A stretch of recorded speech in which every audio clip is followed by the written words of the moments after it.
is the Mess It Up podcast, where we take your mess and turn it into a message. And now, here's the Bowtie Guy.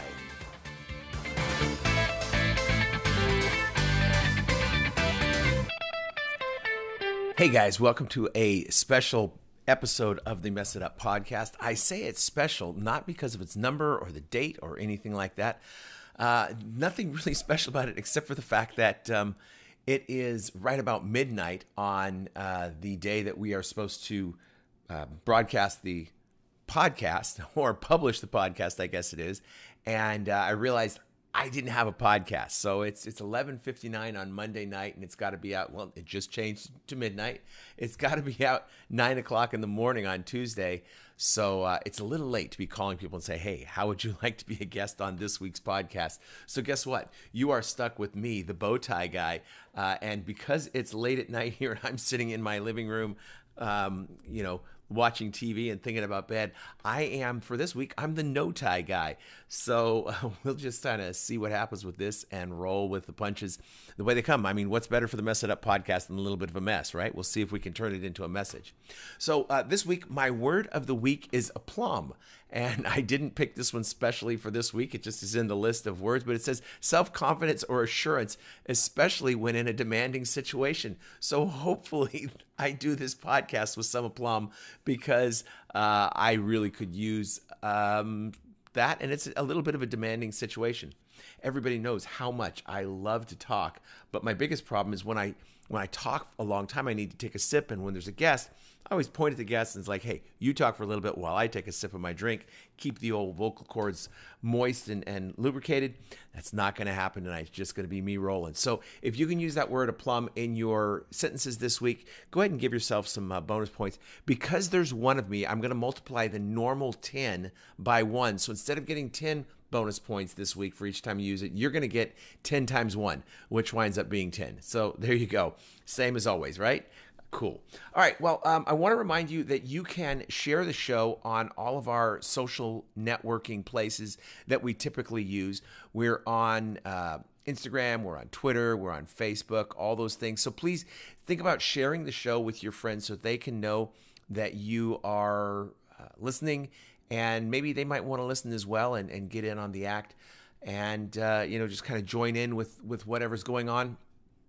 So let them know. The only way that the show gets to more faces and people is if everybody shares it. So I'm really counting on you guys to just sort of guerrilla market our way into this, thing that we've been doing. So hopefully we can do that. We didn't get anybody taking part in our Mac Owen challenge last week from Kevin. It's kind of sad. I got no things with the Mac Owen challenge. So hopefully you're doing that anyway. And we'll try to come up with a new challenge for the weeks to come. So be listening and do all that. If you want to become a sponsor of the show, you can join our Patreon membership, which is available to you for as little as $1 a month. You can help financially support the show by giving your tax-deductible donation to Messed Up Ministries and the Mess It Up podcast.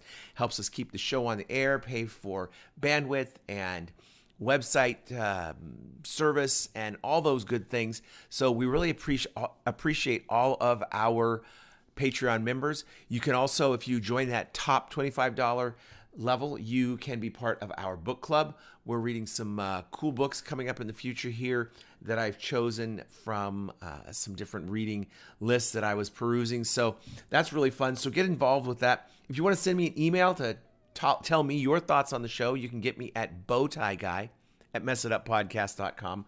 My intern Dave can be reached at info@messituppodcast.com if you just want some general information about the show and whatnot. So we look forward to getting your emails. If you feel bored, you want to give me a call, maybe you want to be on the show at midnight on a Monday, you can call me at 760-608-1942. Love to hear from people. So I think that's pretty much most of what I got. Don't forget to give us a rating review on your favorite podcatcher. But let's just kind of jump into the show. And what I wanted to talk about tonight is the idea of making a difference in life. We talk about this 12-step,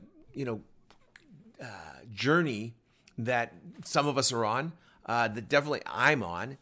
And it's always that idea of when we get to the end of that step study, what do? Do we turn around and we go again?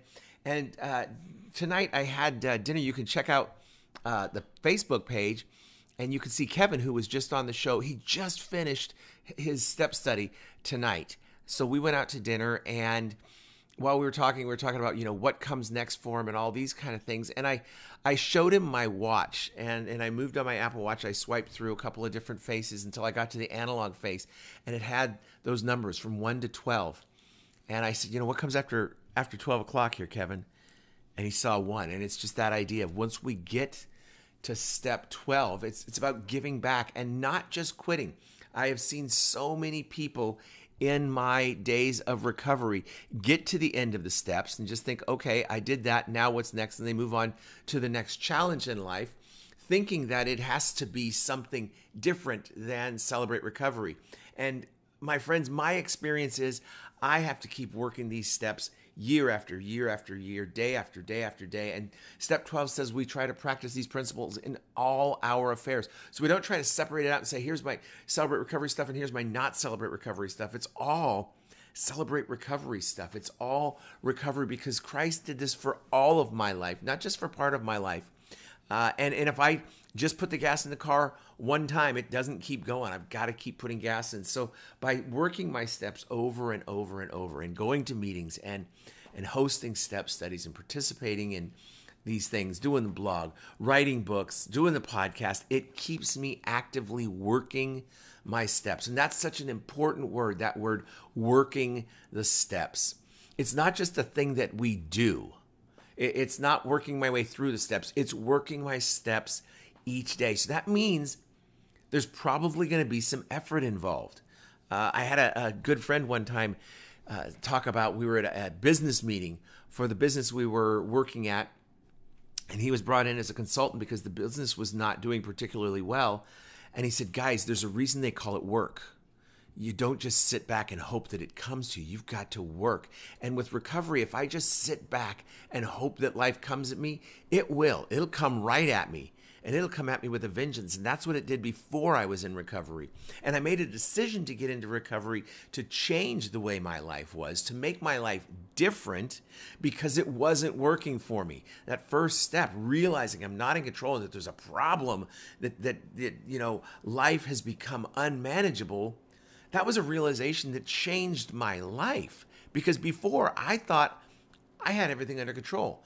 I had a conversation with my wife tonight, and we were talking about who I was back then and who I am now and the things that I'm trying to accomplish and doing and how I'm letting God move in my life. And I just looked at her and I said, that's not the guy that you married. That guy is gone. He's disappeared. That guy was he was a goofball. He was messing up. He was all about himself. He had so much strength that he didn't need any strength from God. He didn't need any help from Christ. He didn't need any input from a sponsor or accountability partners because that guy knew everything. And then that guy's life fell apart about the turn of the century, the turn of the millennium. And Y2K hit me hard because my life got rocked. And I found out how little I actually did know, how actually I was in control. And it was basically nothing that I was in control of. Life spun out of whack real quick. And I had to make some changes. And thank God that I made those changes. Because without God in my life, without God being strong for me so that I could be weak, my life was a wreck. And I don't know if I'd be here today, much less where I'd be if I was. But because I've surrounded myself with people who believe in the ministry, with people who believe in recovery, with people who love me, with people who care about what I do and how I do it and where I go and what I say and the things that I put into my body and the ideas that I put into my mind and the ministries that I put into practice, these people care so much that they keep me on a much straighter, narrower, more well-honed path. And they allow me to make a difference. I was talking today had a job interview, and I was talking with a person, and we were talking about the idea of making a difference and me possibly stepping into a different role in ministry. And they asked why I would want to give up what I'm doing to do this new thing. And I told them that it came down to making a difference, that I knew that I was making a difference with what I was doing in life right now. Because I can see the numbers on the blog, ministerofmocha.com, by the way, read the blog. I can see the numbers that come up on the playlists on SoundCloud and iTunes and Pandora, not Pandora, Spotify, and those other podcatchers. I can check those statistics and see how many people are listening to the show each week, and it's truly more than I thought that I would have. It's much more successful than I in my heart of hearts thought that it would be. I was going to be happy if I hit 50 people a week, and we're way beyond that. We're not in four digits, but we're in triple digits, so that's nice.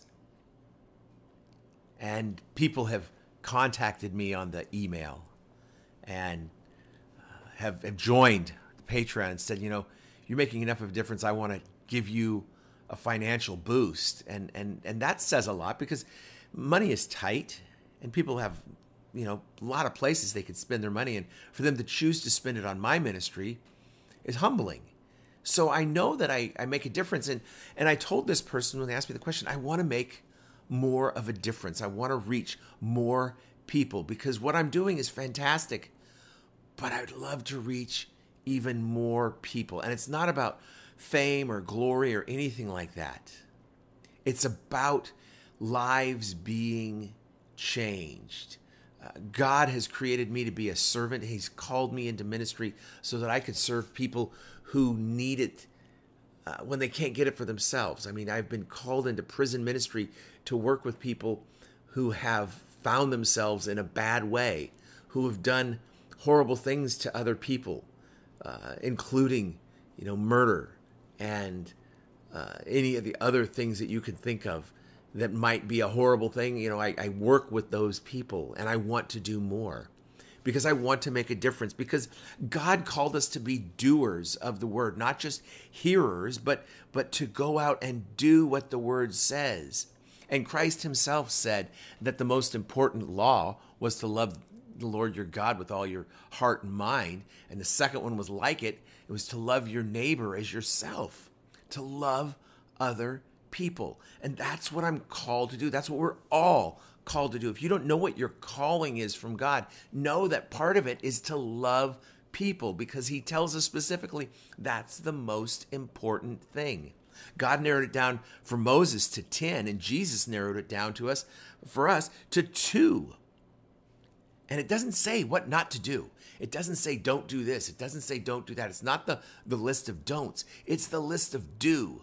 And it's love God and love other people. That's the important stuff. And that's how we make a difference. And if someone hadn't done that for us, where would we be? I mean, think right now in your life about the people who have made a difference because they showed you love. Maybe it was your parents. Maybe it was your grandparents. Maybe it was a set of adoptive parents or spiritual parents. Maybe it was a sponsor. Maybe it was just a person at church who you barely knew but gave you that smile. When I was sitting in a jail cell back in 2001, I got letters every day, virtually every single day, from a lady at church, Mrs. Marsh. Mrs. Marsh missed 17 days of my incarceration. If you take the number of days that I was locked up behind bars and you take the number of letters that I got from Mrs. Marsh, the difference is 17. And I was in for a year. And she took the time to love me, and that meant so much to me. And just getting a friendly note from someone who didn't say, you know what, you can go pound sand. There are people in my past who told me, Paul, go pound sand. was talking to a friend today over coffee, and he was talking about one of the friends that we had from our youth. I went to school with this guy, and knew him from elementary school.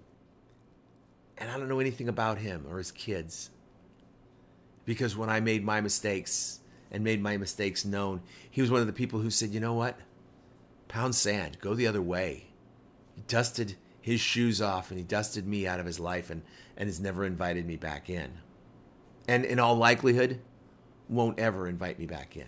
That's a stone that I've cast into the sea of my own doing. It's not on him, it's on me.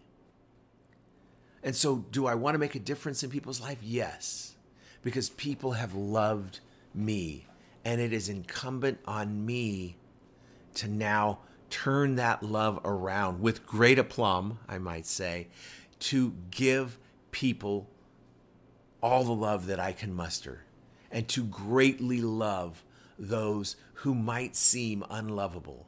Recovery ministry, people, isn't glamorous. We're not dealing with the most glamorous people on earth. Yeah, sure, you might get a celebrity who comes into rehab. You might get, someone who's, seems to have their act together coming into rehab or coming into recovery. But honestly, people, the ones that we're touching on the more consistent basis are those people who are down and out, who have been having a very difficult time with life. And they just aren't sure what that next step is. And they come to a meeting and they see me or they see you, and you stick a hand out, give them a handshake. You don't worry how they might smell. And some people might go to a recovery meeting and have a person, a guy or a gal come in that reeks of the last beer they just drank in the parking lot. And people would look at it and say, oh, that person can't, you got to get out of here. I mean, imagine if that person comes into big church on Sunday morning, what some people might say. But that's what we're there for. We're there to make a difference in that person's life. And that person isn't drinking because everything's been going great. That person is drinking in the parking lot of my recovery meeting because it's going so wrong. And part of them is probably expecting me to turn them away because they reek of beer. And how daring is it to give that person a hug and just tell them, hey, Jesus loves you, so I love you also. Yeah, I just met you, but I love you because you are God's very favorite.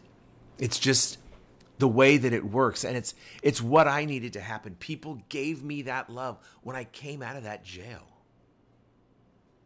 And that's why when I hear worship songs that talk about chains breaking free, and that song, I ran out of that grave. That was me. I was in that grave of prison, and everybody was shunning me, and my own church asked me to please leave because they didn't want my garbage and my baggage that I brought with me. They didn't want that around. And so to have people love me in those times changed my life for the better. And so that's what I'm trying to do to make a difference. And it kind of brings me to the song of the week that we're doing this week. This is one that my wife Bev brought to my attention. It's a new-ish song that you might have heard on the radio by Ryan Stevenson. It's called When We Fall Apart. So I'm going to give you about 90 seconds of that, let you give it a little bit of a listen, and then I'll be back on the other side to tell you my thoughts on it and to talk a little bit more with you. So here's 90 seconds of Ryan Stevenson, and I'll see you in 90 seconds.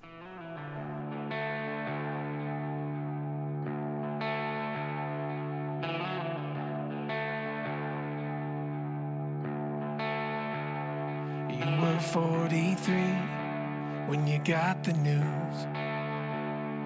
Life will be changing, nothing we can do. The clock is ticking now. All I can think about is knowing I have to move on without you somehow.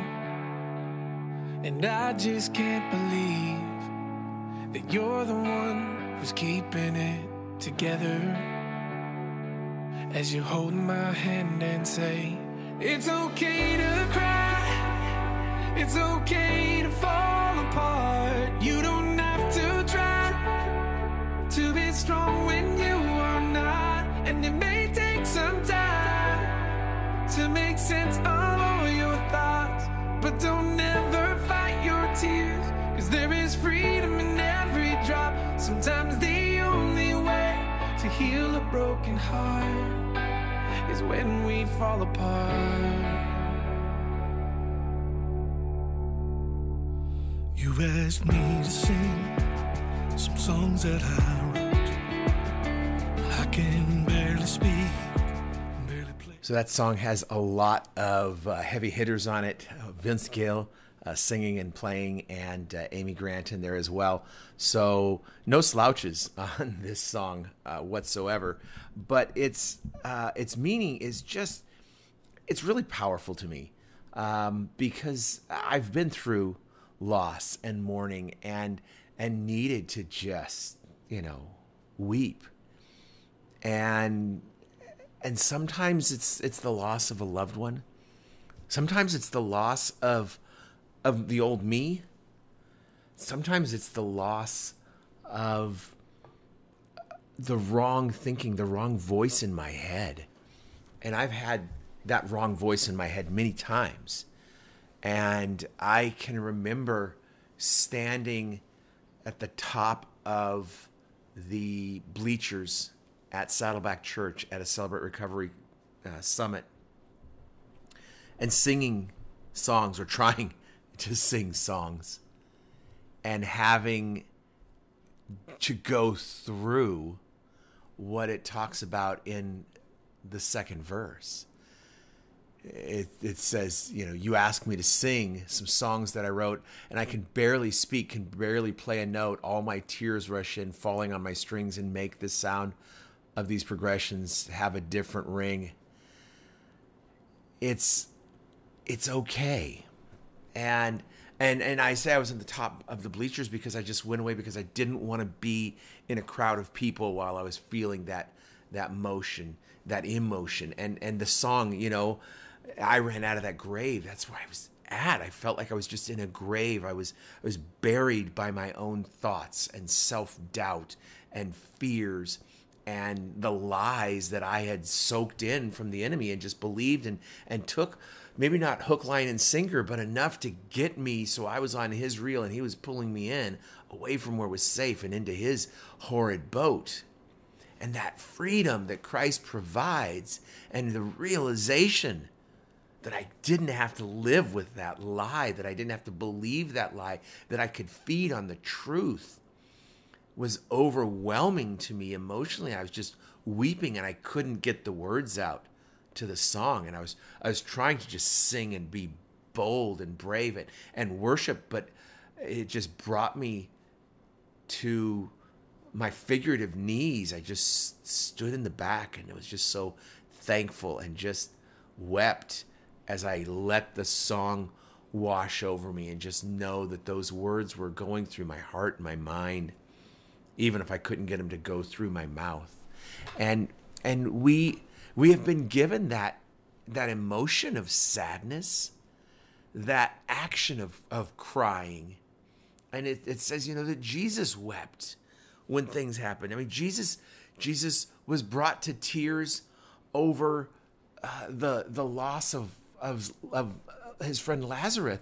And if Jesus knew he could bring him back to life, but he still wept and felt the sorrow of the loss, then certainly we will, be able to go through those feelings as well, and know that we're able to, have an emotion that goes through our stuff, our life. I think about the life of many people, and one of the things that comes to me when I need inspiration is Jimmy Valvano. Jimmy V, he gave a very famous speech at the ESPYs, and he talks about the idea that there's, he was told he's had this terminal cancer, And he says, how do you people say to me, how do you get through life or each day? It's the same thing. To me, there are 3 things we should do every day. We should do this every day of our lives. Number 1 is to laugh. You should laugh every day.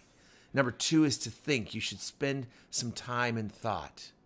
And number 3 is you should have your emotions move to tears. Could be happiness or joy, but think about it. If you laugh, you cry, you think, and you cry, that's a full day. That's a heck of a day. You do that 7 days a week, you're going to have something special. And I try to think about that because, I was brought up in a culture where, boys don't cry, men don't cry. You keep it in, you suck it in, you don't, go sniveling and whining. And I was stuffing all my feelings into a box.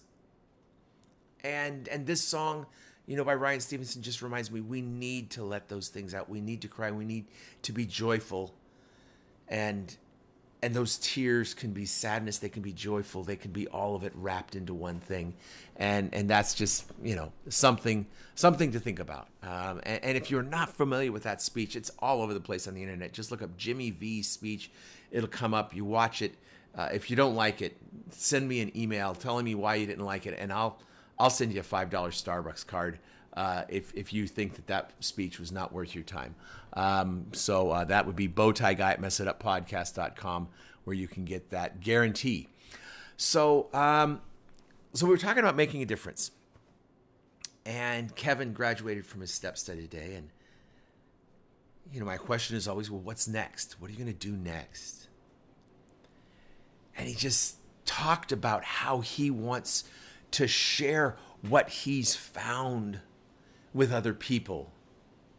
I don't know if you remember when you got saved, but it's so amazing. We just want to share this good news with people. If we've got good news, it's just, I always want to run out and share it. I talked to a friend many years ago. I went to a football game with a friend of mine. He was a big San Francisco 49ers fan, and I was working on a concrete job for a guy who happened to be a season ticket holder, and mentioned that. And I said, I want to get your tickets for this football game and take my friend Fred to go see his, 49ers.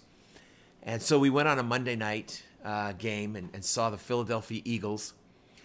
And Fred showed me, he had grown up in the Bay Area, and he showed me the neighborhood where he lived when he got saved. And it was right by Candlestick Park, which is gone now. But Fred drove me, he said, this is the house where I lived, and this is the street. And I remember getting saved and coming home from church that day, and I went up and down the street, knocking on doors and just telling people what I knew and about Christ that I had found. And I just thought, oh, what a great way to make a difference, to have Christ make a difference in your life. But what I was talking to Kevin about, and sorry to be sharing this, Kevin, I'm assuming that I've got your permission because you're an open book. It's the fact that Kevin is so different. The dude who walked into my step study at the beginning of the year and the guy who finished that step study today, those are different dudes. They're just straight up different guys because the work that he's put in has made a difference in his life, and he can't hide that. Christ told the guy who had the demons cast out, the guy wanted to come with him, and Christ said, nope, go back to your family so they can see what Christ has done in you, because they'll see the difference. Think about it.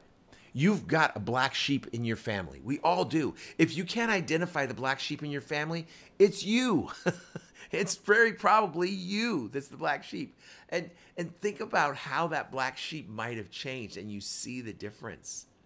And you know that there's a difference because something has happened in there. And when Christ gets into our lives, the difference that it makes. If your life is not different after you've met Christ, you might not have shaken his hand well enough. You might have been blowing him off. You might have been focusing on yourself instead of on him.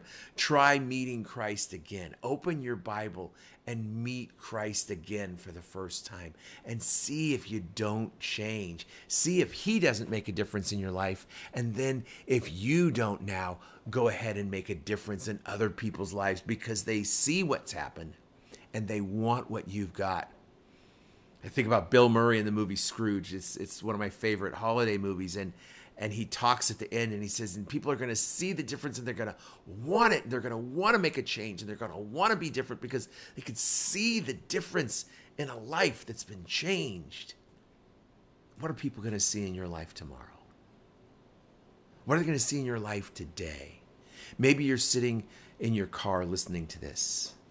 Maybe you're in the office listening, or at home, or in the shower, or at the spa, or wherever you are listening to this podcast right now. What are you going to do when it ends? I mean, it's going to be done in a couple minutes here. What are you going to do? How are you going to make a difference today? I challenge you to make a difference in someone's life as soon as you can. Whether that's just giving them a friendly smile as you drive down the road and you're stopped at a stoplight and you just look over and smile at a person and make them smile because you gave them a smile. Or you shake their hand, or you go into Starbucks or McDonald's and you pay for the guy in front of you or the gal behind you or whatever it happens to be. Making a difference is huge. If everybody made just a little bit of difference, the world would change. It doesn't have to be one person saving the entire world. It's just us doing what we can, where we are with what we've got to make that difference. It's just the whole idea behind the Patreon. I always say for as little as $1 a week, if everybody who listened gave just $1 a week, it would be way more than a person who decided to give $100. Because there's just that much more people giving just that little bit. And it doesn't hurt when you give a little bit. It feels good. You know, I mean, and I'm not discouraging. If you want to give 100, that's great. But I'm saying we don't all have to do that. I would much rather have tons of people doing a small amount than one or two people doing everything. Because that's how we make a big difference in the world, is by those little people coming together to make a big sound. 1,000-person choir can sing a lot louder than I can by myself, even if I have a PA. There's just more power in more people. And more people doing good things gives more positive power in our lives, in our world. So there we have it, folks. It's me for a half an hour rambling on, talking about you making a difference. And if all you do now is go to the next podcast without taking this to heart, I should have gone to sleep a half an hour ago. But if you stop and you take it seriously and you try to make a difference, even if it's just a small one, you're changing someone's life. You never know if you're going to see the benefit of the seeds you plant, but you can change someone's life by just making that tiny difference. If you'd be kind enough to make a difference in my life and let me know what you did, that would be outstanding. That would really make me feel like what I'm doing is purposeful. So if you send in just a story of what you've done or a picture of you doing whatever it is you're doing to make a difference in someone's life, that would be super, super awesome. And there's no prize for this. This is just us making a difference in people's lives and sharing some Jesus. So we're going to do it just for the love of Christ and the love of each other. So I challenge you to do that. If you want to become a patron, go ahead and do that. If you want to follow us on our social media and share the show, do that. Maybe what you do to make a difference is share this show with someone. You just pass that link along. That would be outstanding too. Whatever it is, you do what God's calling you to do. Spend a little bit of time in prayer. Think about it. Make a difference. Go out there and do good things, people. And that's all I have for you this week. Next week, we'll be back. I'm going to be going on a little bit of a road trip going up to Oregon, spending some time with my brand new grandson, Ezra, and then seeing some friends in Portland. Going to visit Pastor Dan and do some stuff up there. So we'll be recording the next 3 shows from on the road. So that's something to look forward to. But for right now, make a difference. And we'll see you next time we mess it up.